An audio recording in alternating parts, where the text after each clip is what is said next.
Well, let me begin, if I may. I wanted to mention this yesterday and forgot, and I just wanted to offer my condolences to Tony Blankley's family. I knew him reasonably well. We spent a lot of time in green rooms together. A very decent gentleman and smart man who served both the Reagan administration and then Speaker Newt Gingrich well, and we will miss him. I will personally. I would also like to say a few things about the American automobile industry. Yesterday, the North American International Auto Show kicked off in Detroit, Michigan, with companies unveiling their new vehicles and folks eager to get their first peek. Transportation Secretary Ray LaHood was on hand for the opening events, and Commerce Secretary John Bryson, Energy Secretary Stephen Chu, EPA Administrator Lisa Jackson, and the Labor Department's Director of the Office of Recovery for Auto Communities and Workers, Jay Williams, are all taking part in auto show activities this week. The auto show is a reminder to me, and I'm sure to you, of the fact that in the face of stiff opposition, the President made a tough choice to help provide the auto industry with the temporary support it needed to rebuild their companies and get moving again. This was a difficult decision, and it came with significant risk, but the President was not willing to walk away from those workers and to allow the great American automobile industry disappear. Today, that industry is coming back, creating jobs and moving cars off the line. Last month, the automotive industry added nearly 11,000 positions, bringing the total number of jobs added in the fourth quarter of 2011 to 36,000. The industry added 100,000 jobs over the course of 2011. In December, we saw auto sales climb for the 7th consecutive month, and the big three, Ford, GM, and Chrysler, all saw sale increases for December and the year as a whole. Since Chrysler and GM emerged from bankruptcy in June of 2009, the auto industry has added back more than 170,000 jobs, the best period of job growth for that industry in more than a decade. I would also note that, as many of you know, that one of the positive signs we've seen of late, among other positive signs for the economy, is the growth in manufacturing.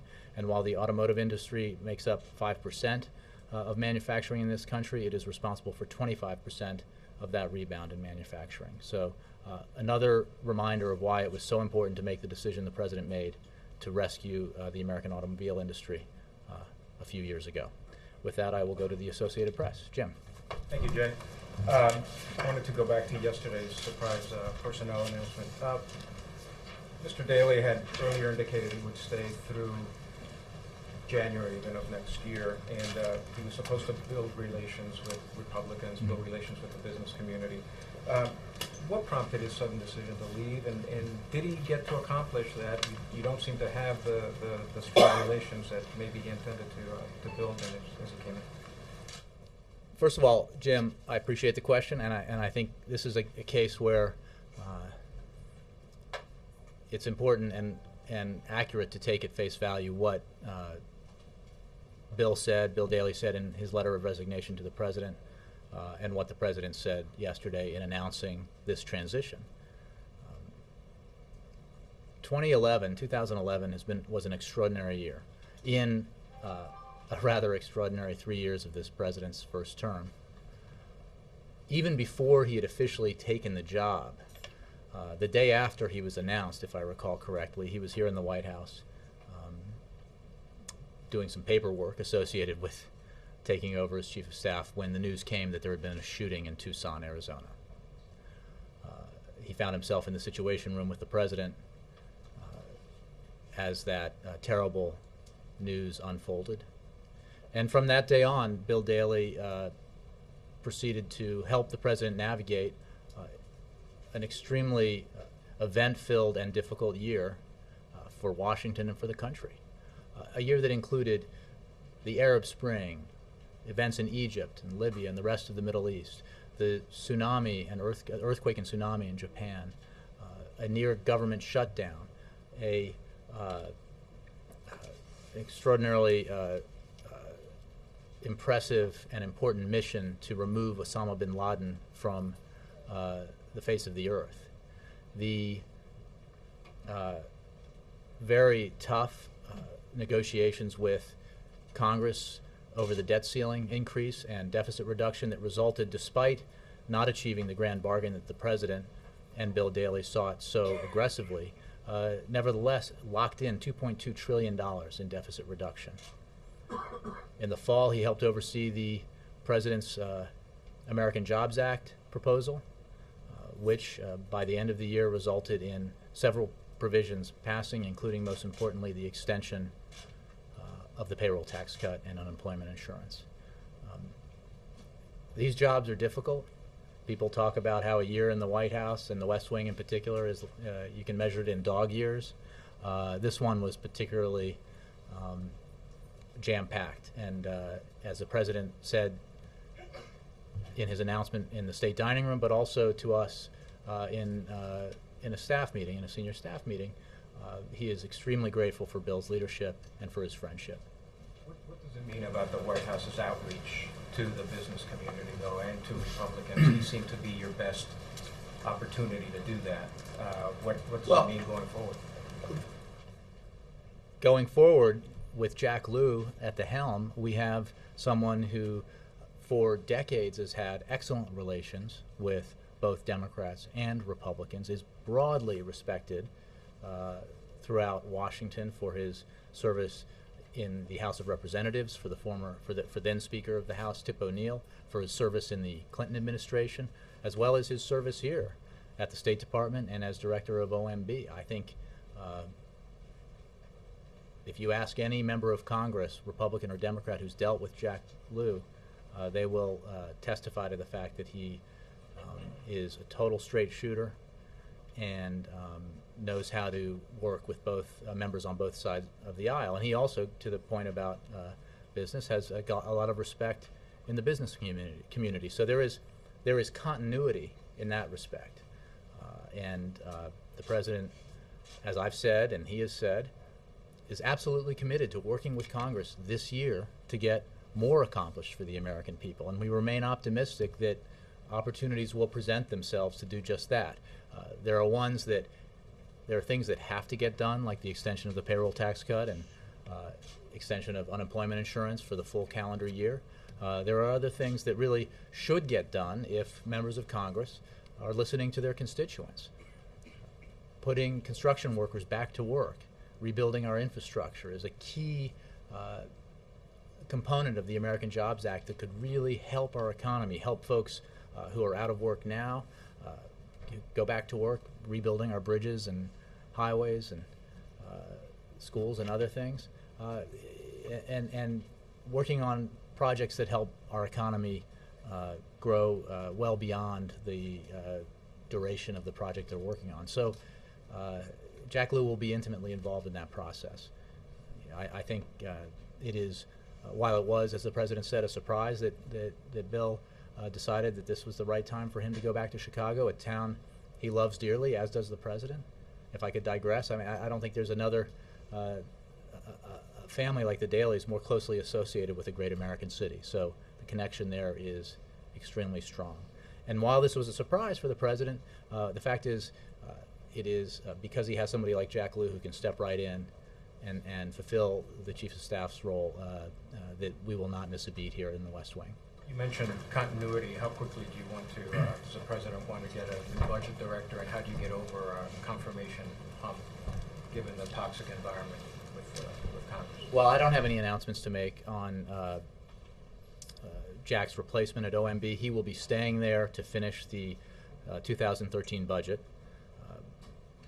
In addition to Jack, there is a very talented team, senior team there at the OMB that will function as effectively as they have under his leadership after he's gone. And once the President makes a decision about leadership at OMB, we'll have an announcement for you. But does he want to have somebody in shortly after the budget? Yeah, I don't have before the payroll tax? I don't want to go any further than I have. I don't want to get ahead of any announcement the President might make.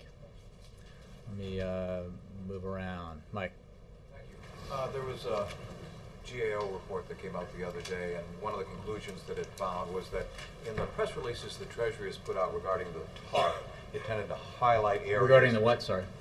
regarding press releases put out by the Treasury regarding TARP. TARP, okay. That they tended to highlight those areas where TARP was making a profit, if you will, bringing money into the government, but not the areas where the TARP was losing money for the government. Mm-hmm. Do you have any response to that? I'm not aware of the report, Mike. I think we've been very straightforward about how much TARP has cost, what the projected cost was versus what the actual cost has been, and where money has been paid back. And that's true also of the automobile industry. I'm not aware of any discrepancies with regard to that, but I'm not familiar with the report. Yes, Matt. Back on Mhm. Jack Lew, Mhm. does the president have a short list, or do you have a time frame in which he will come up with a short list for successor for Jack Lew? I have no announcements on that, and no estimation of the length of the list for you. I'm sure there's a list. Would the president consider a recess appointment, using a recess appointment in light of the likely Republican opposition? I'm not going to speculate on that. And one last, there are reports that the president plans to create a government task force to monitor China for trade and other business violations, and that he plans to announce this around the time of the State of the Union address. Can you confirm that? I don't have any announcements today on any new administration task forces or efforts on that issue. What I can tell you is that we will continue to work to take the steps necessary to level the playing field for American workers and businesses. You've heard the president speak about this repeatedly, and he did so on his trip to the Asia-Pacific region not that long ago, where he made it clear that he will continue to stand up for American workers and businesses.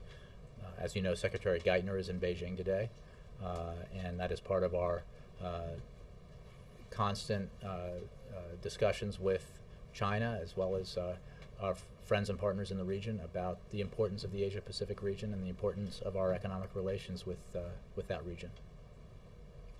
Yes, sir. The Iranians apparently have confirmed to the Swiss, who are protecting power, that they've sentenced the American captive to death. Mm-hmm. Has the administration heard anything? Have you responded, and how, to the Iranians through the Swiss? What's new? Well, I don't have anything new for you in terms of communications through the Swiss from us, but we, our position is what it was yesterday, which is that the charges, the allegations against Mr. Hekmati are false. This is not the first time, though we could only hope it would be the last, that the Iranians have falsely accused people of being spies. We urge his immediate release, and are working towards that end, and hope that it happens soon. Now that you know he's been officially sentenced to death, what's the response? Well, that is the response. It's absolutely, the allegations are false. The sentence is absurd and wrong, and we urge his release. Ken. Jay, next week, King Abdullah comes to the White House, and it won't be his first visit. They'll be talking about the efforts to jumpstart the Middle East peace process, we presume. Again, not the first time they've talked about that. Mm-hmm. Will there be any new approaches this time? What will they try this time that they've not tried before? Well, as you know, the president has already thanked King Abdullah for hosting the resumption of talks. They will obviously discuss that issue. They will discuss the king's efforts at reform in Jordan, and they will discuss the host of issues affecting the region. So it won't be limited simply to the Middle East peace process, although that will certainly be part of it. I don't have anything new to report about our approach to that very difficult issue, our commitment to doing everything we can, working with our partners to urge both sides to come together and negotiate a peace remains very strong. And we will continue to work with Jordan and other nations toward that end. Are you satisfied with the King's commitment to working to try to get things solved in a more peaceful way in Syria? Well, I mean, you know our position on Syria. We've been working with a variety of and a long list of nations, friends, partners, and allies around the region and the globe to put pressure on the Syrians, to put pressure on President Assad, whose legitimacy has long since been lost because of the wretched violence he's perpetrated upon his own people. And our position on that certainly hasn't changed. Yes, Brianna. And then Chris. Democratic Senator Robert Menendez is blocking the president's nomination of Judith Schwartz to the Third Circuit Court of Appeals, and some suspect it's because her longtime partner is the head of that corruption unit that investigated him. Is the president concerned there's any sort of revenge going on here? You know, Brianna, I honestly don't have anything on that. We obviously want to see all of the president's nominees considered in a timely manner, and we would like this nominee also to be considered in a timely manner. But I don't have anything specific on this particular nomination or those stories. But isn't it strange? It's a Democrat that's getting in the way, isn't it? Well, again, I don't have any particular comment on this. Whatever obstacles are presented by members of the Senate to nominees, we are always disheartened by those. The President's put forward very qualified nominees, including the woman you're referring to right now, and they ought to be considered on the merits. Has the senator, he said he has substantive concerns. Has he voiced those to the White House? Not that I'm aware of, but I haven't had a lot of in-depth discussions about that here. Yes. India is planning to pay in Indian rupees under a new financial mechanism with Iran. And Pakistan is going ahead with building the Pakistan-Iran pipeline. So is the White House worried about these leaks in enforcing the sanctions on Iran? Well, we are working with our partners and allies around the country to enforce the sanctions and to take a multilateral approach, an approach that we hope will maximize the impact of the sanctions without creating any unintended consequences, any negative impacts on the oil markets or on our allies. And we are engaged in that effort right now. Christy. Can you say what Bill Daley's role with the campaign will be and when it will begin? I don't have a specific announcement on that. I know that he will be, I would expect the campaign would have that, but I'm sure he will be very involved. He was involved last time, and I'm sure it will be a suitably high-profile role. He is very committed to this president and to his reelection, to the policies that the president's put into place in the last year with Bill's help, and to ensuring that all the work that has been done to pull this country out of the worst recession since the Great Depression, to put it on a path towards growth and job creation and greater security for the middle class continues. And I know that Bill will be very involved in the re-election campaign. Is he traveling with the president tomorrow to Chicago? Do you know?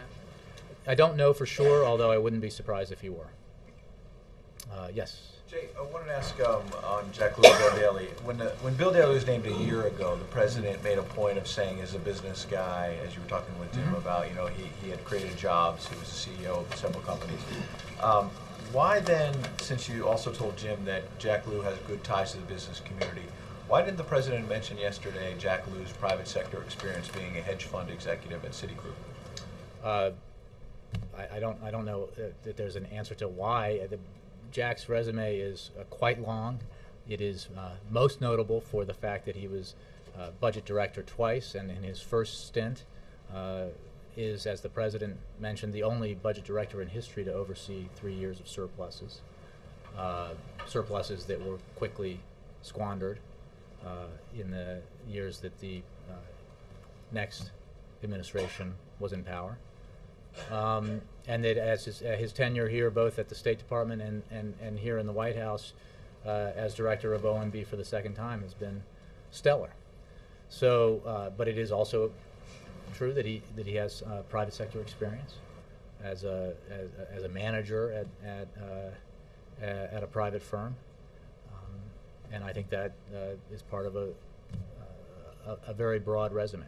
When he was a manager at that private firm, the Huffington Post, which is not usually very critical of the administration, said that he ran Citigroup's alternative investments division, which made billions of dollars by, quote, betting that U.S. homeowners would not be able to make their mortgage payments. Well, How does Jack was a management executive. He was not an investment advisor at Citigroup. So He was the chief operating officer, I believe was the title of the. he was, the, but again, he alternative was not an investments. investment advisor. He didn't make investment advice. But how does that, running a business like that, or helping to run a business like that, how does that square with what the president's been talking about with Richard Cordray, and the administration's going to be really tough on the big banks when the new White House chief of staff is somebody who used to be at one of those big banks? Ed, I would suggest to you that you're tilling very fallow ground here, but I appreciate the effort.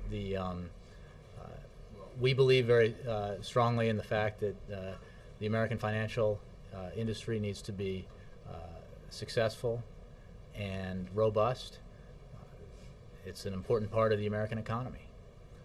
It also needs to follow the same rules as Wall Street. I mean, as Main Street. Wall Street needs to go by the same rules as Main Street. That's why the president pushed so hard to pass and sign into law Wall Street reform. That's why he pushed so hard, since you raised it, to get Richard Cordray to get Richard Cordray confirmed. And when Senate Republicans, despite his obvious qualifications, refused to allow an up or down vote on Richard Cordray, the president felt he had no other alternative but to make a recess appointment, one of the relatively few recess appointments he has made as president compared to his predecessors.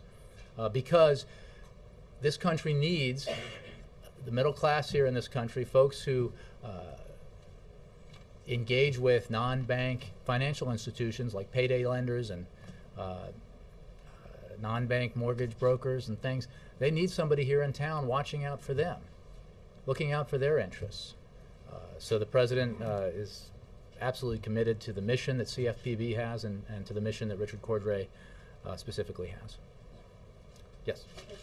How will Jack Lew and Pete Rouse split up their duties? I think we will wait until Jack takes over as chief of staff, which will not be before the end of the month. He has some loose ends to tie up as OMB director, and he will obviously make some decisions about how his office is structured going forward. But Pete is an invaluable senior advisor to the president. His role under Bill Daley was highly effective in terms of helping the operations of the West Wing run smoothly. And I am very confident that Pete will continue to be, one of the most valuable players here in the West Wing. And I know that the transition is still taking place, but has it been determined who the point person for Congress will be at this point? I'm sorry, for what? For Congress, who will be the lead person? Who will we see sort of leading, when we revisit the payroll tax cut debate, for example? Who will take the lead on that? I mean, we have a variety of folks who engage in that, but we do have our head of legislative affairs is Rob Neighbors, who, speaking of most valuable players, might be my top vote getter. But so he will, as he has, take the lead in that effort. But I mean, Jack Lew as the chief of staff will obviously have a large role as well. Well, no question, no question, and it's important to remember in terms of Jack's legacy at OMB is that he was intimately involved in that process last fall, and in December to bringing that agreement finally to fruition with Congress that allowed for the extension of the payroll tax cut to make sure that 160 million Americans didn't see a tax hike as a New Year's Day present. And he will be intimately involved in the effort to ensure that Congress does the right thing without drama and extends it for the full year. One political insider described the timing of this as switching places in a canoe in rough waters. How does the administration see the timing of this, given that you are headed into a tough re-election year? Well, I would disagree with that description because of what I think I told Jim, which is that Bill's leadership has been exceptional through a very challenging year. Jack's been there. He has, I think it's important to remember, been a participant in the 7:30 meeting, as you know, the meeting of the most senior staff in the chief of staff's office every morning. Jack has been there every morning. He he will, I think, as much as anyone possibly could, slide pretty effortlessly and seamlessly into that role. He's widely respected here inside the West Wing and the broader White House, just as he is up on Capitol Hill. And for those of you who know him, he is just about as decent and smart an individual as you will ever encounter here in Washington. Yes, Cecilia. The Supreme Court today is hearing arguments on indecency in broadcasting. As you know, this administration supports those stricter standards. But would you at all agree with critics who say you can log onto the internet at any time during the day, you can turn on cable television at any time and see and hear these images that are being questioned right now? And in any way, would you concede with these critics who say there's no need for the government to take stricter controls over broadcasting in this day? I confess that I have not looked into this issue, so I don't want to venture an opinion, except to say that as a parent, you always have to weigh concerns about exposing kids to things as a parent you'd rather not have them exposed to. But I'll have to take your question in terms of the broader issue because I wasn't aware of it. Yes. Jake, I know you addressed this yesterday, the in-sourcing forum, but can you tell us more about, I guess, what the president wants to learn out of that? Is this, I know it seems like an idea session, but is he trying to come up with ways, this is the groundwork for in the future, possibly ideas to spur more, I guess, in-sourcing or foreign direct investment? Absolutely. He wants to hear from the executives who will be part of this forum, participating in it, and who are examples of major American companies that have brought jobs back to the United States. Why they did that, what were the incentives to doing that, and he's very interested in ideas that go to just your question, which is, what can we do to further develop this trend, which has American companies that are international and global companies that do have factories and installations abroad and employ a lot of people abroad. What kind of incentives can be created to bring those jobs back to the United States that keep the companies highly competitive, keep them making the best products in the world with American labor when that's possible and when that makes sense. So absolutely, this will be a two-way session where ideas are exchanged, as well as the fact of insourcing and reinvesting in America is noted and celebrated. Is he going to bring or I guess announce any ideas related to that, or just kind of talk to the I'll let him make whatever announcements he might want to make tomorrow, but I think it'll be an important event, and it goes to what I've been talking about and he's been talking about for a long time now, which is that he is committed to doing whatever he can, working with the private sector, using his executive authority, working with Congress to further grow the economy, to get the economy creating more jobs as we dig ourselves out of this terrible recession. And this is an important aspect of this. I noted at the top, the decision he made about the automobile industry to rescue it, and why that has paid dividends, and why it was the right thing to do. And there are a variety of decisions and levers that a president can pull, decisions he can make, and levers he can pull to help that cause. And this president's committed to exercising all his options with regard to growing the economy and creating jobs. Alexis and Mark. The president recently went to CFPB and was a booster for the employees there. He's doing the same thing at EPA this afternoon, something similar, celebrating the employees there. Is he going to continue to do that around the executive branch? It seems like he's sort of rediscovered that he has these career people who are keeping the government operating. Well, I think he's keenly aware of the high level of the high quality of people working out in the agencies doing exemplary work for the American people, and I don't want to preview or predict other visits he might make, but he is noting important work that people are doing, and his visit today, I'm sure, is about that and focus. The EPA played an integral role in the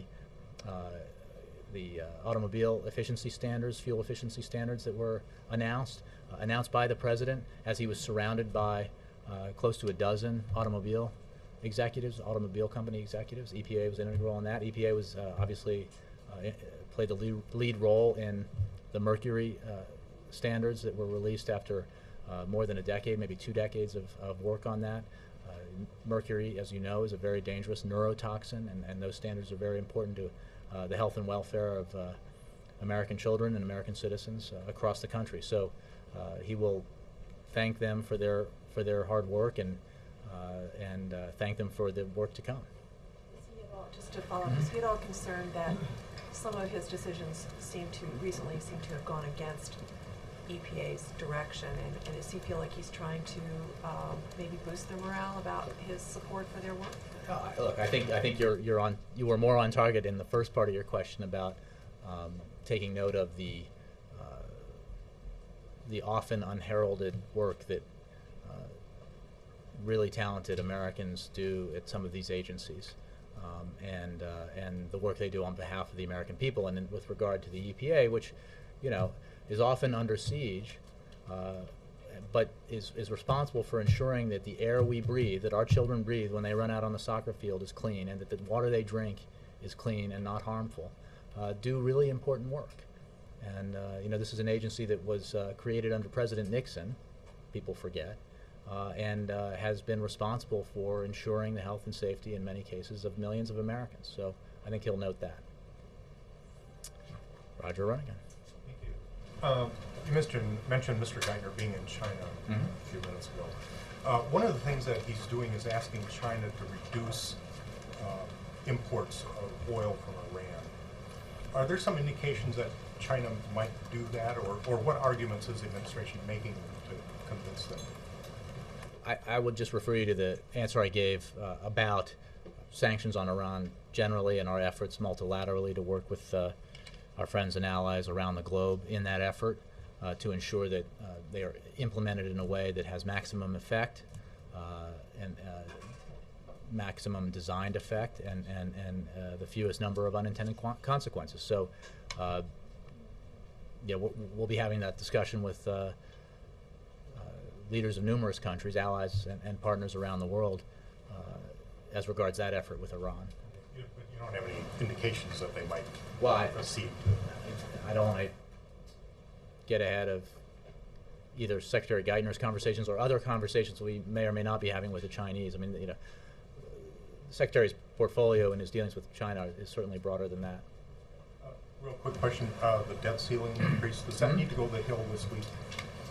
I don't have a specific announcement for you. I'm confident it will be executed in a matter of days, not weeks. Mark, did you have something? That was it. Mr. Landler, did you have something? I do. Speaking of Mr. Geithner, when the Treasury Secretary indicated to the President that he wanted to go home to New York, the President leaned on him exceptionally hard to stay on the job. I'm wondering why that case is different than the case of the Chief of Staff. I understand he asked him to sleep on it, but that's a very different order of pressure than he brought to bear on the Treasury Secretary. Why is it easier to let this happen than it was to let that happen? Well, look, I think you're talking about. I'll simply address the Daley decision. Daley without the I. Bill is, for those of you who know him, I think he made up his mind, believed it was the right time. And yes, the President did ask him to reconsider, to sleep on it, to think about it, and they would talk again the next day. But Bill had made his decision, and the President respected that, and he understood, in particular, perhaps because of their shared love of Chicago and as their mutual hometown, that and understanding Bill's connection to it, why he would want to return to Chicago. And let's point out here that Bill will continue to be a very important part of the team in the broader effort here in terms of the President's reelection, and will be available to give advice to the President. And I'm sure, as the President noted, he will be calling Bill for advice going forward. But I think Bill was very clear about what his decision was. It would have been the President's clear preference for him to stay through this year. I think we've established that the President was surprised but completely understood Bill's decision, and was gratified by the fact that both he and Bill had the same thought, which is that Jack Lew would be an excellent successor to Bill as Chief of Staff, and gratified by the fact that Jack Lew was, if you will, standing by and ready to be able to take on those responsibilities and to do so seamlessly. But just one last question on this. Did the president make a sort of a persuasive, impassioned case to Mr. Daley? You know, this is why we've got so much left to do together. Please think about staying on. I know you may not love it, but anything like that? I don't have a further readout of that private conversation or conversations because there was more than one. I mean, I think we've unveiled the TikTok with a fair amount of detail, but I don't have any more for you. Ann, yeah. Is the president concerned that any other senior members of the administration might choose to leave during this year? Has he done what some of his predecessors have done, asking senior staff, senior cabinet level people to stick with it for an election year to bring continuity, keep continuity for the administration? Look, I don't think the president is concerned about staff turnover. He knows that everybody here is committed to this enterprise, to helping the American people, helping him help the American people, helping him do what he can do as president to grow the economy and create jobs and keep Americans safe, both here and abroad. Transitions are an inherent part of, as you know, Ann, you've covered several White Houses, you know that transitions are a part of it. These are demanding jobs. I mean, think about what flows through the corridors and offices here. Every, decisions of enormous global impact are made every day, and the pressure is significant. The privilege is profound, but these are not jobs that people occupy for long periods of time. That's always been the case, and especially in this White House, where the chiefs of staff, in all cases, have been and will be empowered and have significant portfolios and responsibilities. These are tough jobs, and the president appreciates Bill's service just as he greatly appreciated Rahm Emanuel's service. Isn't that exactly the point, that because of the sensitivity and the import of these jobs, if the top person in a presidential campaign leaves, it's interpreted as a problem with the campaign or disruption? Is that not applicable to the White House? I don't think it is, and because of the kind of team that this president has assembled that allows for this transition, which I accept is a big one, it's the chief of staff, but allows for it to be as smooth as it will be because of the exceptional qualifications and temperament that Jack Lew brings to this job. So I think this will be exceptionally smooth and seamless. And I think that's because of the way that Bill has effectively been chief of staff, or the way that the president has dictated to his senior staffers how they ought to conduct their business, and because of the kinds of men and women the president has surrounded himself with. I just ended a sentence with a preposition. That's all right. We'll forgive you if I could ask one two-part question. NPR. Speaking of transitions, what can you tell us about the Domestic Policy Council? I can tell you that the president has asked, and she has accepted Cecilia Munoz to be the next White House Director of Domestic Policy. Cecilia, as you know, has served as the Deputy Assistant to the President and Director of Intergovernmental Affairs, where she has overseen the Obama administration's relationships with state and local governments. As IGA Director under Valerie Jarrett, Ms. Munoz leads a partnership between federal, state, local, and tribal governments that Governing Magazine described as, quote, more prominent and responsive than it ever was, citing praise from local and state elected officials from across the political spectrum. Cecilia has enormous experience and brings a great deal of policy knowledge and intellect to this position. The president is greatly appreciative of the fact that she's willing to take on this important job. Anybody? You again? Go ahead. 3 in 1 day, look at me go. Do you think this will help, I guess, outreach to the Hispanic community, considering her prior role? I think Cecilia is the best person for the job, and she has done great work at IGA. She's, for those of you who know her and know how what an effective advocate she is for the president's policies, and how knowledgeable she is of about the whole set of domestic policy issues that any White House confronts and that this president has been dealing with for the past 3 years. Yes. Thank you. No, I'm sorry. Hold on. Oh, I see. I want to keep it clean, Lester, so I'm going here. Want to keep Okay. it clean? Oh, my.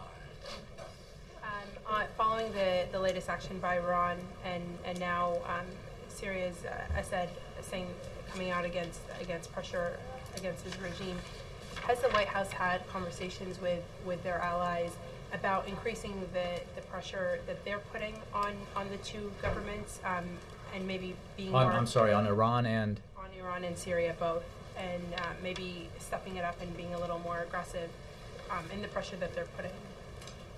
Well, the answer is absolutely. We have been working quite aggressively with the international community, with our partners and allies around the world to put pressure on Syria and put pressure and isolate Iran. And in both cases, and obviously with regards to Iran, this is an ongoing effort. We have effectively isolated Iran to a degree that has never before been the case, and the impact of the sanctions and the efforts that we've implemented is profound, as every report out there has recognized. And we will continue to work with our allies to do that, to get Iran to behave, to live up to its international obligations, and in the case of Syria, to pressure President Assad to cease the violence against his own people, and to step aside so that the Syrian people can have the democratic transition that they demand and deserve. These talks include military action? You know, I have said with regards broadly to these questions that the president, of course, takes no option off the table, but that we are focused in both cases on diplomatic, economic, and other non-military actions that we can take to bring about the results that we and many countries around the world, our international partners and allies, are demanding. My last question is, a lot of people in the region are wondering what more it can take from these regimes to do to, I guess, see a military or strong response from the U.S. and its allies. I think that, again, we take no option off the table. It is not, well, I would just say that. We take no option off the table. We are pursuing, at this point, diplomatic, economic, and other means to bring about the results that we and so many other nations are demanding with regards to Iranian and Syrian behavior. Sorry, behind Chris. Tell me, Nadia, of course. Can you confirm that President Saleh of Yemen is no longer requested to come to the U.S. and when was the last time that you've been in touch with him? I don't think I have an update on that. Let me see. As of, let me just double check and see if it's changed. You know, I just don't have an update on his application status for you. To my understanding, it hasn't changed, but if it has, I'll take that for you. Because there's news that he's going to Saudi Arabia now instead of coming to the U.S. So I'll check on that. I mean, but what his decisions might be about where he might be going may not necessarily be related to his application status for a visa here. Chris. Just one. Chris. Yeah, yesterday Rick Santorum said that he and the president have the same view on same-sex marriage. What's the president's response to candidates using his position? I think, Chris, you know very well that what the president's views are on LGBT issues and civil rights, and the president is very proud of this administration's record on those issues. But the question is about marriage. But I have no updates for you on the president's position. on same-sex marriage. I think that you know and others here know and understand that his position broadly on LGBT issues is quite significantly different from that particular candidate's views. Thanks. Neil, last one. Yeah. Thanks, Jay. I have just two quick questions. First one, Mitt Romney told supporters at an event that he knows what it's like to worry about getting pink slipped. And the comment's getting a lot of attention. I'm wondering if the president had a reaction to that, and if he's ever had to worry about, had that sort of anxiety himself. Do you know of a time when that happened? I would point you to his memoir. I'm not. I haven't had that discussion with him, and I have not discussed those remarks with the president. And to follow up Chris's question, over the weekend, Sarah Palin tweeted out something similar, but the language that she used was very specific. She said the president's position on the definition of marriage is the same as Santorum's, Gingrich's, and Romney's. Now, Again, I would just point you to the answer I just gave.